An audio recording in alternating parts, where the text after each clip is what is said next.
Bismillahirrahmanirrahim. Assalamualaikum warahmatullahi wabarakatuh. Hai guys, perkenalkan nama saya Yudi Sahbani. Saya berasal dari kampus Stein Sultan Abdurrahman Kepulauan Riau. Prodi Hukum Keluarga Islam A1 semester 5, nomor induk mahasiswa 1913008. Tujuan saya membuat video ini adalah untuk melengkapi tugas mata kuliah Hukum Tata Negara yang diberi oleh dosen saya, yaitu Bapak Joni Sandra MH.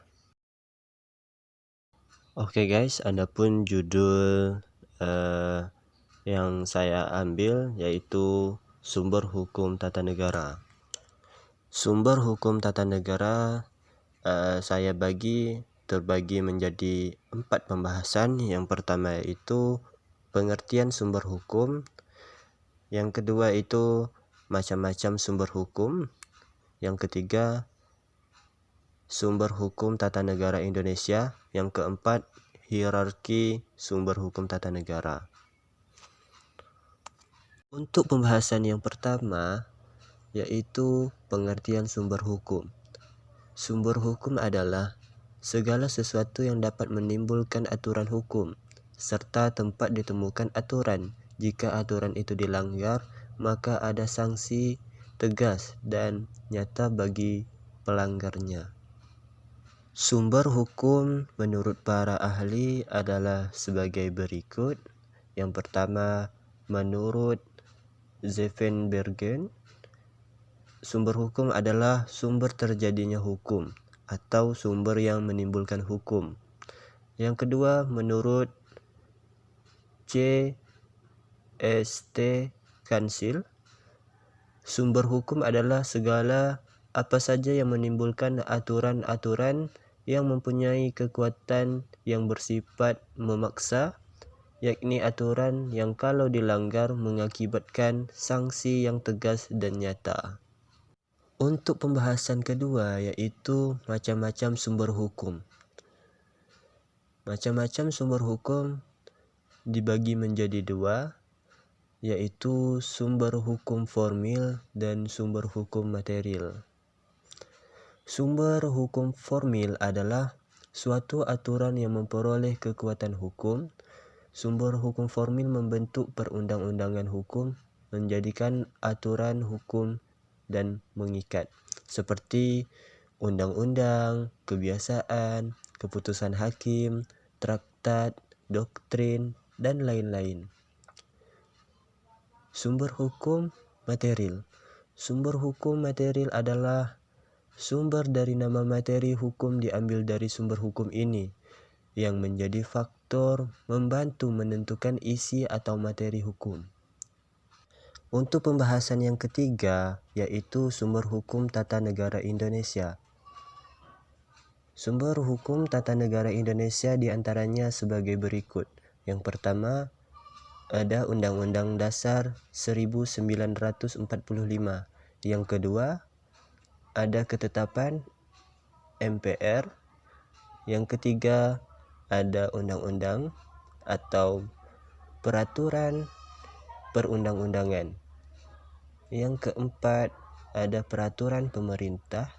Yang kelima, ada keputusan presiden. Yang keenam, konvensi. Yang ketujuh, ada traktat. Yang kedelapan, ada jurisprudensi. Yang kesembilan, ada kebiasaan.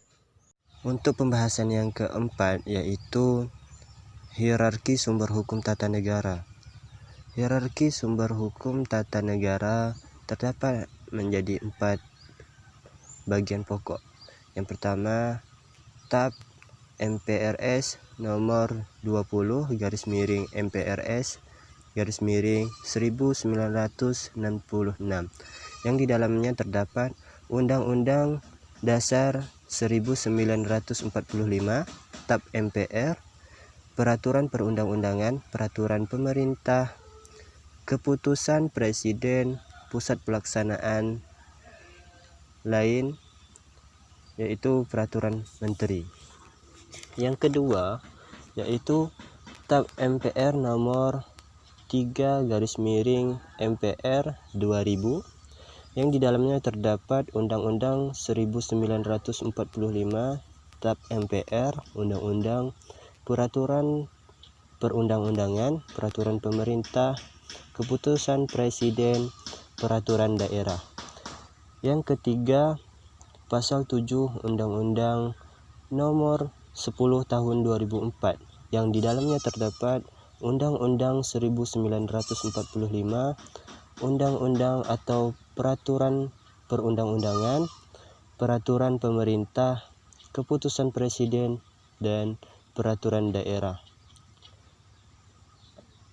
Yang keempat, Undang-Undang Nomor 12 Tahun 2011 yang di dalamnya terdapat Undang-Undang 1945, TAP MPR, Undang-Undang Peraturan Perundang-undangan, Peraturan Presiden, dan Peraturan Daerah baik kabupaten dan provinsi.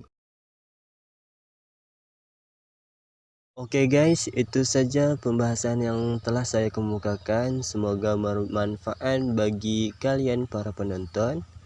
Jangan lupa like and subscribe-nya guys. Saya akhiri dengan wabillahi taufik wal hidayah. Wassalamualaikum warahmatullahi wabarakatuh.